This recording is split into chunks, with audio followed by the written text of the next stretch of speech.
जय हिंद साथियों, स्वागत है आपका self study classes with Sumit Jain YouTube channel और दोस्तों ऐप में। दोस्तों बहुत सारे स्टूडेंट को ऐप डाउनलोड नहीं करते बन रहा है या फिर कर भी लिया है तो कोर्स भी नहीं देख पा रहे हैं। तो मैं आज उनको बता दूं कि ये जो सेल्फ स्टडी क्लासेस इस प्रकार से जब आप प्ले स्टोर से करते हैं तो ये आपका वेल जो है आइकन उसमें लगा हुआ है ना। तो इस प्रकार से सेल्फ स्टडी क्लासेस आपको सर्च करना है और ऐसे आइकन में आपको ऐप मिलने वाला है। ठीक है, तो दोस्तों हम देखें कि प्ले स्टोर में आपको इस प्रकार से दिखेगा ये सेल्फ स्टडी क्लासेस। ठीक है, ये प्ले स्टोर में आपको सेल्फ स्टडी क्लासेस का ऐप दिखने वाला है। ठीक है, ये इमेज उसमें डली है, ये आइकन, ये लोगो उसमें डला है। ठीक है, अब दोस्तों इसको इंस्टॉल करना है, यहां से आप इंस्टॉल करेंगे।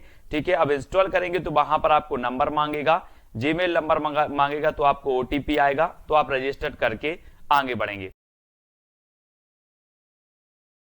जय हिंद साथियों, स्वागत है आपका self study classes with Sumit Jain YouTube channel में। दोस्तों हिंदी साहित्य की निरंतर अपनी सीरीज चल रही है जिसमें ट्रिक के माध्यम से हम बहुत सारे प्रश्नों का, रचनाओं को याद करने का प्रयास करते हैं। सुबह रोज 9:30 बजे 9:30 पर आपको हिंदी साहित्य का ट्रिकी वीडियो मिलता है, तो देखना ना भूलें। सभी लोग देखें, वीडियो को लाइक करें और शेयर करें। अगर आप नेट एग्जाम की तैयारी कर रहे हैं, जेआरएफ, पीजीटी, आरपीएससी या फिर जहां पर हिंदी साहित्य पूछा जाता है, पंजाब मास्टर कार्ड, उसके लिए वीडियो बहुत ही महत्वपूर्ण है। ठीक है, तो स्टार्ट करते हैं। दोस्तों आपसे निवेदन करूंगा कि वीडियो को लाइक करें, चैनल को सब्सक्राइब कर लें और बेल आइकन को दबाकर ऑल पर क्लिक जरूर करें। ठीक है, स्टार्ट करते हैं दोस्तों आज का ये वीडियो। दोस्तों आपका जो पहला प्रश्न है आज का कि कामायनी की रचनाकार कौन है। अब आपको बताना है, 4 सेकंड आपको दिए जाते हैं, कामायनी की रचनाकार आपको बताना है। तब तक मैं आपको बता दूं दोस्तों कि आप किसी भी प्रकार की कामना करने कहाँ जाते हो, कहाँ जाते हो कामना करने? शंकर जी के पास जाते हो, बोलते हो भगवान मेरी कामना, मेरी मनोकामना क्या कर देना, पूर्ण कर देना, मुझे एग्जाम पास करवा देना। कामना करने जाते हो ना, तो कामना से होगा कामायनी, और कामना करने जाते हो शंकर जी के पास, तो कामायनी जो महाकाव्य होगा वो किसका होगा? किसका होगा? जयशंकर प्रसाद, यानी कि जो विकल्प नंबर 1 है वो आपका बिल्कुल सही हो जाएगा। और जयशंकर प्रसाद छायावाद के प्रवर्तक माने जाते हैं, आपको पता है। ठीक है, याद रख लेना, है ना। और दोस्तों ये जो कामायनी है ये इनका महाकाव्य है और इसमें कितने सर्ग हैं? तो इसमें 15 सर्ग माने जाते हैं। ठीक है, ये चीज भी आपको याद रखना है, कामायनी में कितने सर्ग हैं? 15 सर्ग हैं। ठीक है, अगला क्वेश्चन देखते हैं, तुलसीदास किसकी रचना है? दोस्तों अभी तक आपने नाम सुना होगा तुलसीदास, है ना, कभी सुन लिया आपने कवि का नाम, लेकिन अब रचना का नाम भी तुलसीदास। क्या बात है। तो जल्दी से आपको बताना है ये रचना किसकी है। और आपको पता है दोस्तों कि जो तुलसीदास कवि हुए हैं वो क्या थे? हिंदी साहित्य में सूर्य के समान थे, क्योंकि इन्होंने ऐसा महाकाव्य दिया है जिसने पूरे हिंदी साहित्य को क्या कर दिया? भक्तिमय बना दिया, है ना। भक्ति काल को तो स्वर्ण युग कहलवा ही दिया है। और जो तुलसीदास हैं वो क्या थे? सूर्य के समान थे। तो तुलसीदास रचना किसकी होगी? सूर्यकांत त्रिपाठी निराला की। ठीक है, निराला की होगी, यानी विकल्प नंबर जो बी है वो आपका बिल्कुल सही हो जाएगा, बी नंबर। अगला बताना है दोस्तों, नीला चांद किसकी रचना है? नीला चांद किसकी रचना है? तो आपका बिल्कुल सही आंसर क्या हो जाएगा? आपको पता है कि शंकर जी जो होते हैं, शिव जी जो होते हैं, उनके सिर पर यहां पर देखो क्या है? चांद है, चांद। और चांद कैसा है? नीला चांद। किसके? किसके मस्तिष्क पर है? शिव के। तो नीला चांद रचना किसकी होगी? किसकी होगी? शिव प्रसाद से है, यानी कि जो आपका विकल्प नंबर आ है वो बिल्कुल सही हो जाएगा। कभी भी आपसे पूछा जाएगा, आप कभी नहीं बोलोगे नीला चांद किसकी रचना, आपसे पूछा जाएगा बोले नीला चांद तो शिव जी के मस्तिष्क पर, यानी कि शिव प्रसाद से है। ठीक है, अगला बताना है, राग दरबारी की रचनाकार कौन है? राग दरबारी, जी हाँ दोस्तों, राग दरबारी बताना है। आप क्या बोलते हो कि दरबार में तो मेरा लाल बैठा है, दरबार में मेरा लाल बैठा है, तो राग दरबारी किसकी रचना होगी? श्रीलाल की होगी कि रामचंद्र शुक्ल की होगी? आपने देख लिया ना कि दरबार में कौन बैठा है? लाल बैठा है, तो श्रीलाल शुक्ल, यानी कि जो आपका विकल्प नंबर 1 है वो बिल्कुल सही हो जाएगा, 1 नंबर। ठीक है, अगला क्वेश्चन देखते हैं दोस्तों, प्रिय प्रवास की रचनाकार कौन है? आप अपना टेस्ट भी करते जाएं और ट्रिक से याद भी होता जाएगा। अब एक चीज बताना दोस्तों कि आपको सबसे प्रिय क्या है? क्या है प्रिय? अयोध्या। अयोध्या आपके लिए बहुत सबसे प्रिय है, क्योंकि राम की जन्मभूमि है अयोध्या, आपके लिए प्रिय है। ठीक है कि नहीं है? कमेंट में बता देना। सभी को प्रिय है, तो प्रिय प्रवास किसकी होगी? अयोध्या से उपाध्याय हरिऔध की। ठीक है, तो याद रख लेना, प्रिय क्या है? अयोध्या। तो प्रिय प्रवास खड़ी बोली का प्रथम महाकाव्य माना जाता है ना? प्रिय प्रवास और अयोध्या से उपाध्याय हरिऔध का है, और हरिऔध द्विवेदी युग के कवि माने जाते हैं। तो ये चीज भी आपको याद रखनी है। कितनी नाव में कितनी बार की रचनाकार कौन है? कितनी नाव में कितनी बार। अब आपसे कहा जाए कि आप कितनी नाव में कितनी बार बैठे, तो बोले सर अज्ञेय, पता नहीं मुझे, बहुत बार बैठे। अज्ञेय है, क्या है? अज्ञेय है, अज्ञात है ना? तो कितनी नाव में कितनी बार? अज्ञेय। कितनी नाव में कितनी बार? अज्ञेय। तो विकल्प नंबर जो आ है वो बिल्कुल सही हो जाएगा। ठीक है, प्रयोगवाद के श्रेष्ठ कवि माने जाते हैं दोस्तों अज्ञेय जी। ठीक है, नेक्स्ट बताना है आपको, अशोक के फूल किसकी रचना है? 4 विकल्प हैं, अशोक के फूल बताना है, और मैं आपको बता दूं कि 2 सेकंड में आप अपने उत्तर का चयन कर लेना। और जो अशोक के फूल है दोस्तों, चित्र में भी आप देख रहे हैं कि अशोक एक फूल फूलेगा कि 1000? अशोक में कितने फूल होंगे? एक फूल होगा कि 1000 फूल होंगे? तो आपने सही बताया कि सर 1000 फूल होंगे। तो अशोक के फूल रचना किसकी हो जाएगी? किसकी होगी? 1000 फूल होंगे तो हजारी प्रसाद द्विवेदी, यानी कि जो विकल्प नंबर आपका आ है वो बिल्कुल सही हो जाएगा। ठीक है, अब अगला बताना है दोस्तों, जूही की कली रचनाकार कौन है? जूही की कली के रचनाकार, ये दोस्तों प्रथम छंद मुक्त रचना मानी जाती है। ठीक है, और जब जूही की कली है, जूही की कली है, तो ये कली कैसी होगी? निराली ही होगी, है ना? निराली ही कली होगी, छंद मुक्त रचना है, और ये जूही की कली निराला जी की रचना, क्योंकि ये कली कैसी है? निराली, तो निराला जी की रचना है। आ नंबर आपका बिल्कुल सही होगा। ठीक है, ये क्रांतिकारी कवि कहे जाते हैं दोस्तों। छायावाद के 4 आधार स्तंभों में प्रमुख स्थान रखते हैं निराला जी। सूर्यकांत त्रिपाठी निराला, तुलसीदास, इनकी रचना हम पढ़ चुके हैं पहले।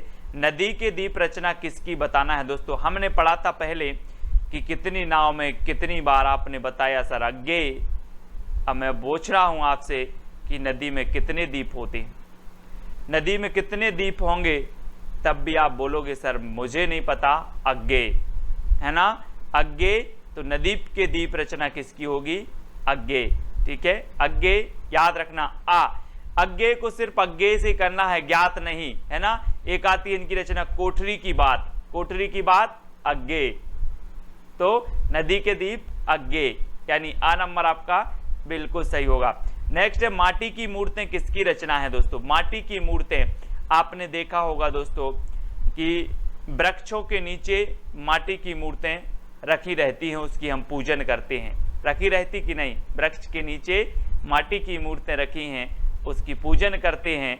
तो माटी की मूर्तें जो रचना है वो किसकी हो जाएगी? किसकी होगी? वृक्ष के नीचे रखी हैं, तो राम वृक्ष बेनीपुरी, यानी कि जो आपका आ नंबर है वो बिल्कुल सही होगा। आ नंबर, ठीक है, वृक्ष के नीचे माटी की मूर्तें रखी हैं, तो माटी की मूर्तें राम वृक्ष बेनीपुरी। निशा निमंत्रण की रचनाकार कौन है दोस्तों? निशा निमंत्रण बताना है। 4 विकल्प हैं और 4 का उत्तर आपका क्या हो जाएगा? जल्दी बताना। निशा मतलब आपकी होती है क्या? रात्रि, शाम के समय आप क्या करोगे? क्या करोगे? बच्चों का निमंत्रण आपको करना है, बच्चन का निमंत्रण कर लो। बोले शाम के समय, निशा के समय बच्चन का निमंत्रण कर लो, बच्चों का निमंत्रण कर लो। तो निशा निमंत्रण के रचनाकार कौन होंगे? हरिवंश राय बच्चन। हरिवंश राय बच्चन, यानी कि जो 1 नंबर है वो आपका बिल्कुल सही हो जाएगा। ठीक है, आ नंबर। नेक्स्ट बताना है दोस्तों, गुनाहों का देवता किसकी रचना है? गुनाहों का देवता, यानी कि गुनाहों का देवता इतने गुनाह किए, इतने गुनाह किए कि वो क्या बन गया? गुनाहों का देवता बन गया। अब जब देवता बन गया दोस्तों, तो वो काय की शरण में आएगा? काय की शरण में आएगा, जब आदमी बहुत सारे गुनाह कर लेता है तो फिर बोलता है यार कि अब तो धर्म की शरण में जाएं, धर्म की शरण में जाया जाए। तो गुनाहों का देवता की रचनाकार कौन होंगे? कौन होंगे? धर्मवीर भारती, यानी कि जो 1 नंबर है वो आपका बिल्कुल सही हो जाएगा, आ नंबर। ठीक है, अगला क्वेश्चन देखते हैं दोस्तों। सखाराम बाइंडर, सखाराम बाइंडर की रचयिता कौन है? सखाराम बाइंडर, और 4 विकल्प हैं, 2 सेकंड में आप अपना उत्तर बताएंगे। और दोस्तों आपको पता है कि जो तेंदुलकर साहब थे, सचिन तेंदुलकर साहब थे, जब तक वो खेलते थे क्रिकेट टीम में, अपने सारे सभी साथियों को बिल्कुल सखा की तरह रहते थे। कैसे रहते थे? सखा की तरह रखते थे। कौन? तेंदुलकर। तेंदुलकर रखते थे किसको? सभी टीम के खिलाड़ियों को सखा की तरह। तो सखाराम बाइंडर किसकी होगी? विजय तेंदुलकर, क्योंकि तेंदुलकर रखते थे सखा की तरह, है ना। इस प्रकार से याद कर लेंगे। आ नंबर आपका बिल्कुल सही हो जाएगा, आ नंबर। ठीक है, अगला बताना है दोस्तों, आपका बंटी की रचयिता कौन है? आपका बंटी, आपका बंटी कहाँ गया है? भंडारे में गया है। आपका बंटी कहाँ गया है? भंडारे में गया है। तो आपका बंटी की रचयिता कौन होंगे? कौन होंगे? मन्नू भंडारी। कौन होंगे? मन्नू भंडारी। आपका बंटी भंडारे में गया है तो मन्नू भंडारी, यानी कि जो आपका आ नंबर है वो बिल्कुल सही हो जाएगा, मन्नू भंडारी। आपका बंटी, इनकी रचना है। संस्कृति के 4 अध्याय की रचयिता कौन है? संस्कृति के 4 अध्याय। दोस्तों एक चीज बताना, संस्कृति के 4 अध्याय या फिर संस्कृत के 4 अध्याय, और संस्कृत के 4 अध्याय हमें रात में नहीं पढ़ना है। कब पढ़ना है? दिन में पढ़ना है। संस्कृत के 4 अध्याय दिन में पढ़ना है। तो ये रचना किसकी हो जाएगी? दिन से दिनकर, है ना, रामधारी से दिनकर, क्योंकि संस्कृति के 4 अध्याय हमें दिन में पढ़ना है तो दिनकर साहब। ठीक है दोस्तों, अगला बताना है राग गोविंद की रचनाकार कौन है? एक रचना आती है दोस्तों गीत गोविंद, एक आती है राग गोविंद। तो याद रख लेना, गीत गोविंद के किसने गाए हैं? जयदेव ने। और सबसे ज्यादा राग किसी को था गोविंद से, कृष्ण थे, तो वो किसको था? मीराबाई को। किसको था? राग था किसको? मीराबाई को। ये यहाँ कंफ्यूज होते हैं सभी लोग, है ना। राग था मीराबाई को, है ना, और गीत गाए हैं किसने? जयदेव ने। तो जयदेव की कौन सी थी? गीत गोविंद। गीत गोविंद जयदेव की थी, और राग गोविंद जो रचना है वो मीराबाई की है। ठीक है, तो याद रख लेना, क्योंकि मीराबाई को राग था कृष्ण से सबसे ज्यादा, तो राग याद रख लेना, राग से मीराबाई। ठीक है, अगला बताना है दोस्तों, सेवा सदन की रचयिता कौन है? सेवा सदन। अब एक चीज बताना दोस्तों, आप जिससे ज्यादा प्रेम करते हो उसी की सेवा करोगे, है ना, कि नहीं करोगे? आप जिससे प्रेम करते हो सेवा भी उसी से करोगे, सेवा भी उसी की करोगे। चाहे आपके मम्मी से प्रेम करते हो, पापा से करते हो, समाज में जिससे भी आप करते हो उसकी आप सेवा जरूर करोगे। क्या करोगे? सेवा करोगे। ये सेवा सदन उपन्यास है। सेवा सदन, कर्म भूमि, गबन गोदान, है ना, निर्मला, ये सारी की सारी रचनाएं, है ना, किसकी हैं? प्रेमचंद जी के उपन्यास हैं। इनको याद रखेंगे। प्रेमचंद जी, आ नंबर बिल्कुल सही हो जाएगा। अब आपको बताना है सबा सिर गेहूं कहानी किसकी है? सबा सिर गेहूं दोस्तों, अगर आप किसी से प्रेम से मांगोगे, प्रेम से मांगोगे कि सबा सिर गेहूं दे दो, तो आपको सवा सिर गेहूं मिल जाएंगे। लड़कर झगड़कर मांगोगे तो सवा सिर गेहूं नहीं मिलेंगे। इसलिए प्रेम से मांगना कि सवा सिर गेहूं दे दो तो मिल जाएंगे। तो सवा सिर गेहूं का कैसे मांगना है? प्रेम से मांगना है। तो सवा सिर गेहूं कहानी किसकी होगी? प्रेमचंद, यानी कि जो विकल्प नंबर आपका आ है वो बिल्कुल सही हो जाएगा, प्रेमचंद जी की हो जाएगी। नेक्स्ट है दोस्तों वैदेही वनवास। वैदेही वनवास ये किसकी रचना है? हमने पढ़ा था दोस्तों कि श्रीलाल शुक्ल, श्रीलाल शुक्ल की जो रचना थी वो कौन सी थी? राग दरबारी। राग दरबारी श्रीलाल शुक्ल की थी। अब वैदेही वनवास, तो किसको हुआ था वनवास? अयोध्या के राजा राम को क्या हुआ था? वनवास हुआ था। तो वैदेही वनवास किसकी रचना होगी? अब वनवास तो आ रहा है, सीधा सीधा है कि वनवास हुआ था अयोध्या के राजा राम को, तो वैदेही वनवास किसकी रचना होगी? अयोध्या से उपाध्याय हरिऔध की। द्विवेदी युग के श्रेष्ठ कवि हैं दोस्तों प्रिय प्रवास, इनका एक महाकाव्य है, वो भी खड़ी बोली का है और हिंदी का खड़ी बोली का प्रथम महाकाव्य प्रिय प्रवास हरिऔध जी का। याद रखेंगे महावीर प्रसाद द्विवेदी के नाम पर द्विवेदी जी का द्विवेदी युग का नाम पड़ा था, तो ये भी याद रखना है। ठीक है, भीष्म साहिनी की एक रचना है दोस्तों तमस, तमस याद रख लेना, भीष्म साहिनी की एक रचना तमस है। सुमित्रानंदन पंत, इनकी अगर बात करें दोस्तों तो ये छायावाद के आधार स्तंभों में से एक माने जाते हैं सुमित्रानंदन पंत जी। अगला बताना है चित्रलेखा किसकी रचना है। चित्रलेखा जल्दी से बताना है दोस्तों, जब आप पढ़ाई करते हो और आप पुस्तक लेते हो, आप रजिस्टर लेते हो, नोट्स बनाते हो, तो सबसे पहले पृष्ठ पर किसका चित्र होना चाहिए? भगवती का। किसका? भगवती का। बोले हमने चित्र का लेखा किया है पहले पृष्ठ पर, तो किसका होना चाहिए? भगवती का। तो चित्रलेखा रचना किसकी हो जाएगी? भगवती चरण वर्मा। भगवती चरण वर्मा, क्योंकि चित्र होना चाहिए भगवती का, तो चित्रलेखा भगवती चरण वर्मा। और विकल्प नंबर जो आ है वो आपका बिल्कुल सही हो जाएगा। ठीक है, तो इस प्रकार से हमें याद करना है दोस्तों, है ना। हमें रचनाएं याद नहीं होती, मुझे पता है बहुत सारे लोग बोलते हैं सर रचनाएं याद नहीं होती हैं। अब कमेंट में बता देना कि सर आज तो रचनाएं याद हो गई हैं। इसी प्रकार से पूरी रचनाएं याद करवाएंगे, पूरी रचनाएं जैसी भी ट्रिक निकलेगी रचनाएं आपको याद करवाएंगे। चिंता करने की बात नहीं है, चैलेंज स्वीकार करो, चैलेंज प्रश्न स्वीकार करना है। उसने कहा था किसकी रचना है? अब दोस्तों उसने कहा था, ये बहुत सारी हैं, 3 रचनाएं हैं। एक प्रश्न पूछा जाता है कि हिंदी साहित्य में मात्र 3 रचनाओं की रचना करके कौन सा कवि अमर हो गया, हिंदी साहित्य में प्रसिद्ध हो गया हिंदी साहित्य में। वो 3 रचनाओं के नाम भी बताना है आपको, उस कवि का नाम भी बताना है। उसने कहा था ये रचना किसकी है, ये भी आपको बताना है। तो चैलेंज सभी लोगों को स्वीकार करना है और उत्तर बताना है और कमेंट में बताना है कि सर फनी ट्रिक में मजा आ गया। ये तो दोस्तों कुछ नहीं है, कुछ लोग जरूर सोचते होंगे कि ये सरल हैं, कठिन से कठिन भी आपकी आएंगी, है ना। शुरुआत में सरल ही आती हैं, अब शुरुआत है तो कठिन भी आएंगी, सारी की सारी रचनाएं आएंगी। ये सीरीज निरंतर चलेगी आपकी ट्रिक की वीडियो की।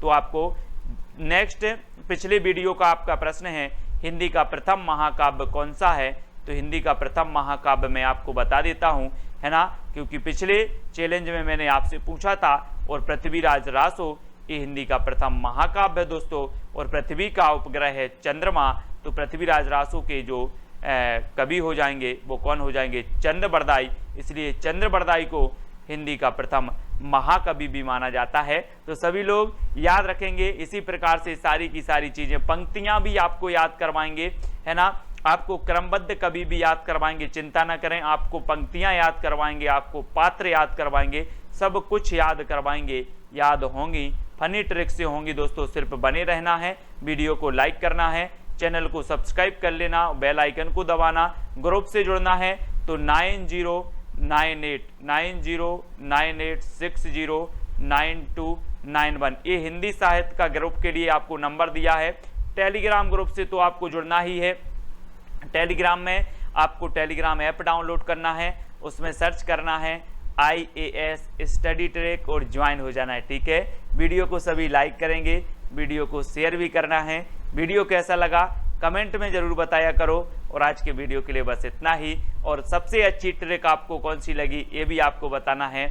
जय हिंद।